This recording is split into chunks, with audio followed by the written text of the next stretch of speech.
Je me nomme Nourouda Rawaj Spicher.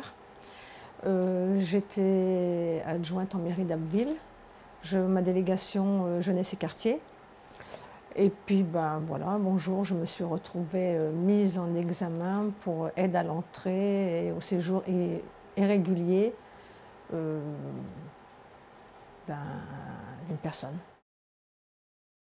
Quand mon frère m'a téléphoné pour me dire que allait venir en France et qu'il avait besoin d'une attestation d'accueil, sincèrement, j'étais heureuse de savoir qu'il allait venir nous voir, quoi.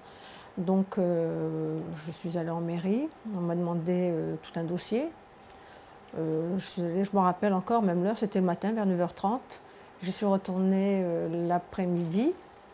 J'ai récupéré l'attestation qui a été validée par le maire ou le cabinet du maire, hein, peu importe. Toujours est-il que, voilà, attestation conforme. Puis le jour J est arrivé, avec mon neveu, nous sommes partis à l'aéroport d'Orly chercher mon frère et mon ami.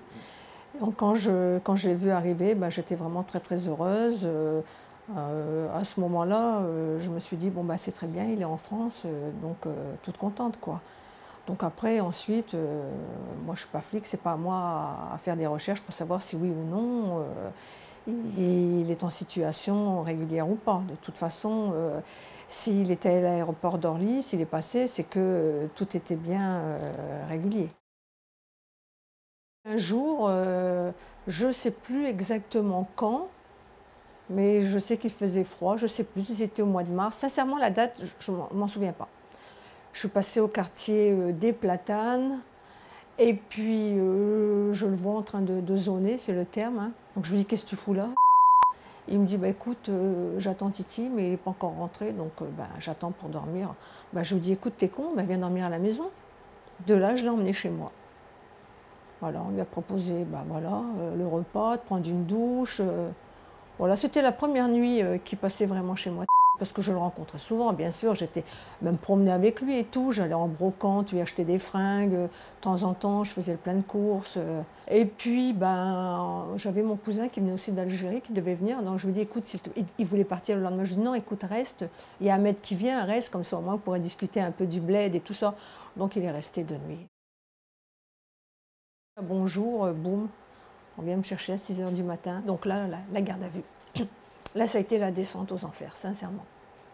Première fois de ma vie, je me retrouve comme ça. C'était généralement, moi, je suis toujours derrière à aider les uns, les autres, plusieurs fois le commissariat, mais connaître ça, sincèrement, je souhaite vraiment à personne. La garde à vue, c'est terrible, c'est terrifiant. Après, j'ai passé 48 heures, j'ai dormi dans un cachot à Lancourt. C'était terrible, terrible. J'ai vraiment eu du mal vraiment à m'en mettre. Et donc, finalement, qu'est-ce qu'on me reproche?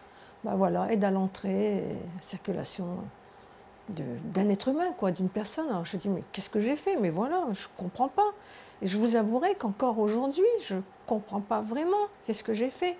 J'ai aidé un être humain, et d'autant plus un être humain que je connais depuis plus de 30 ans. Plus de 30 ans.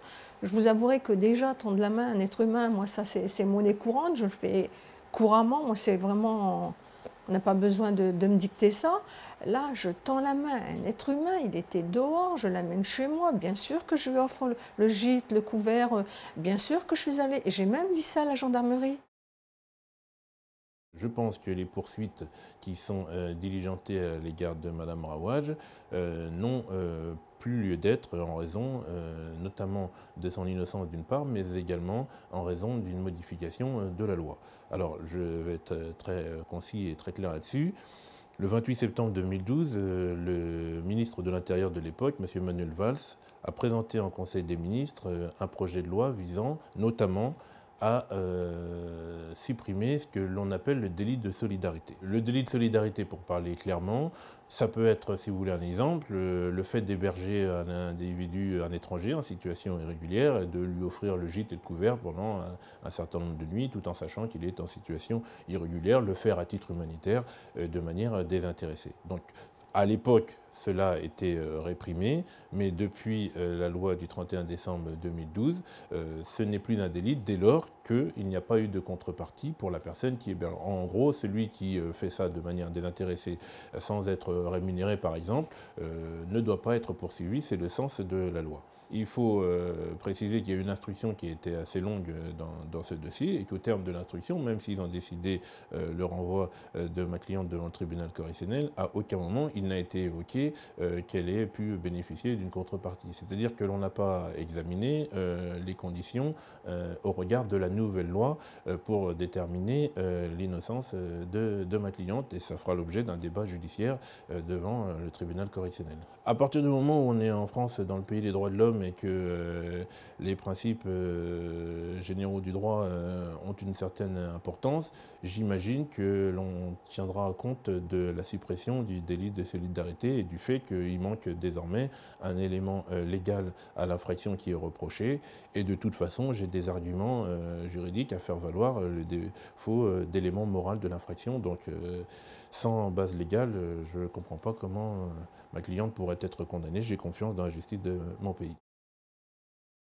Les retombées professionnelles, oui, j'ai très mal vécu ça parce que j'ai postulé différents organismes et puis j'avais été retenue et puis malheureusement, suite à cette mise en examen, on m'a dit qu'on ne pouvait pas retenir ma candidature. Financièrement, ça a été le cauchemar aussi.